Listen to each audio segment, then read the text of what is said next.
Welcome back to the channel. Manny B Investing MBI. We've got a Paribus update here from the 11th. As we get near to the release of the Paribus MVP, the crypto space is evolving around us. We will remain adaptable and continue to deliver for our community. This article reveals potential development paths we could take. Okay, so like a choose your own adventure. Let's take a look.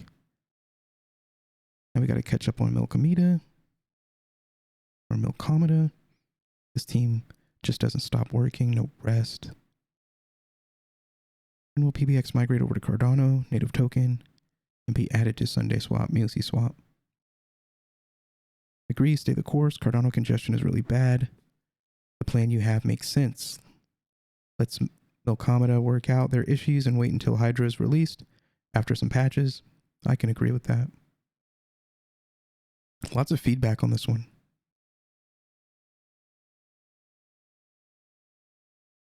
Somebody tagged Casey. Nice. I'm sure he gets exposure. He follows me, so let's take a look. MVP developments.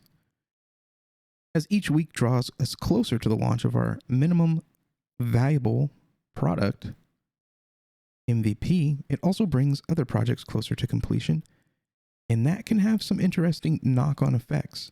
Development in the cryptocurrency space moves at a breakneck speed, and we sometimes have to recalibrate our pathways to market. For instance, our roadmap plans for us to release the MVP in Q1 on Arbitrum, which is an optimistic roll-up on the Ethereum network. Then we plan to transition onto the Cardano blockchain through the Milkomeda sidechain initially, finally migrating to Cardano native token. However, as we get closer to the MVP launch, Milkomeda is also getting closer to launching their sidechain, so it could well happen that we leapfrog the Arbitrum step and launch the MVP on Milkomeda. I had been thinking about that in my head. I'm like, with Milkomeda like releasing to mainnet, does it make any sense to do Arbitrum at this point when you can just launch on Milkomeda? That's pretty cool. The pivot here, them actually understanding and acknowledging that. We'd like to make abundantly clear that this is just speculation at the moment due to the fast pace of development in the space. In all likelihood, we'll launch on Arbitrum as per our roadmap. However, there's also the exciting possibility that Milkomeda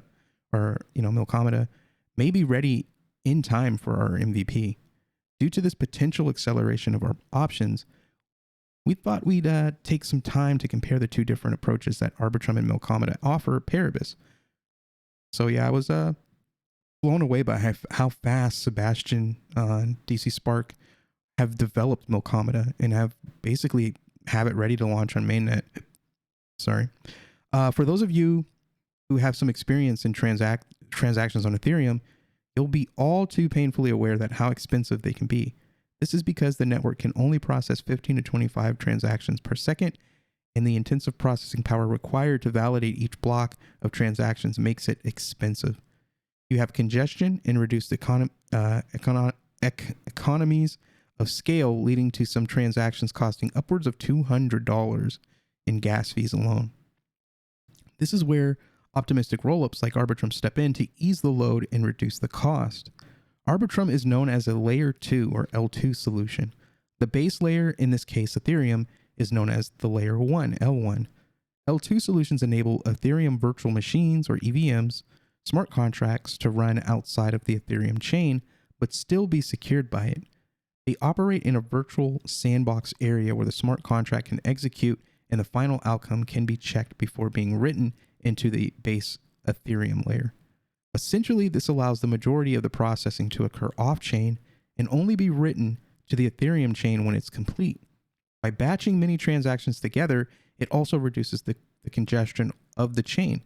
The end result is a completed transaction on Ethereum without the congestion and high gas fees. As we were initially developing Paribus, we felt the most effective route would be to start on Ethereum, as we were uncertain if Cardano would be ready when we were. Knowing the problem of gas fees in advance, we felt the most sensible approach would be to integrate the MVP with Arbitrum initially, as this would get us live, and then we could start developing the other aspects of Paribus alongside transitioning across chains. It's always been our aim to be built on Cardano, but operate across many chains. This wasn't the least bit daunting or unusual for us. Our next step is to then bridge across to the Cardano blockchain through the Milkomina sidechain. Unlike a rollup, a sidechain effectively bridges two different blockchains through wrapping assets and smart contracts. For instance, by using Milkomina, people will be able to be on the Cardano blockchain and run a wrapped smart contract on an Ethereum-based dApp such as Paribus, whilst using wrapped ADA for the transaction fees. The sidechain handles all the heavy lifting, and the results of the transactions are deposited back into the user's wallet. Ultimately, of course, Paribus will fully transition to the Cardano native token.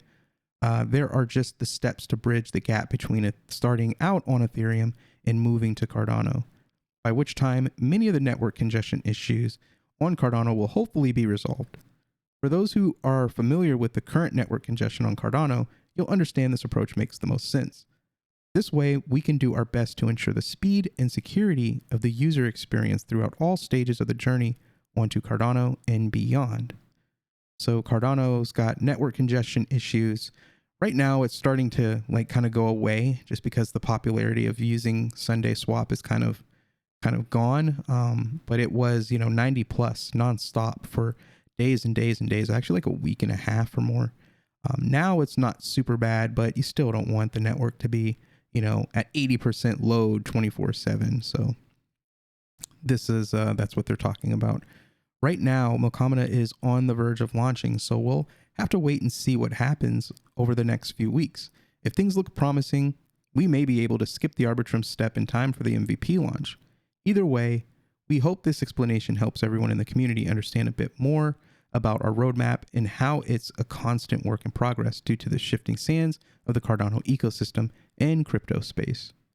We often get questions about when certain parts of the roadmap will take place, but we will always wait until we're closer to each step before revealing more precise timings.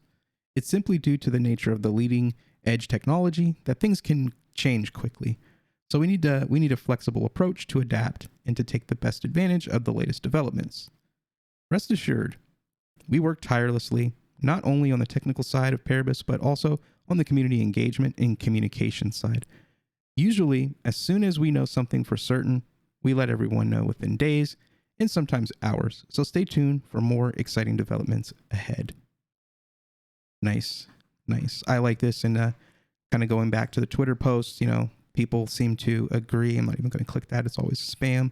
But the congestion issue on Cardano is kind of subsiding a little bit. But like I said, 70-80% network load at all times is probably not what you want. So Hydra is going to be a very important step. And Sebastian, DC Spark, Milkomina, they're working their butts off. They're moving the development, they're moving through it super fast.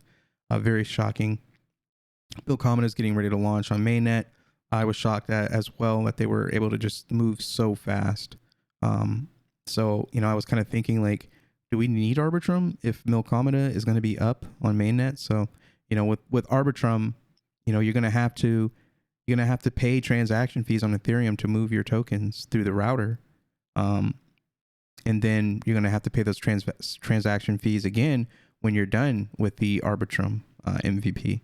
So that's going to save people a lot of fees. I mean, like they said in the article, could be as much as $200, and that's just one way. So going into Arbitrum and then coming back out. So if they can skip that and just go straight to Milkomina, that would save users a ton of money in fees, especially the retail people. So great update. Really like this, really engaging, lots of good detail. And it just kind of gives you, again, a glimpse into the thinking and the strategy behind building, a borrowing and lending platform that is cross-chain. So big time move. Bullish as ever. Market's down. I say it's opportunity. So again, hit that like, hit that share, subscribe, hit the wallet in the description, and we'll see you on the next one. Peace.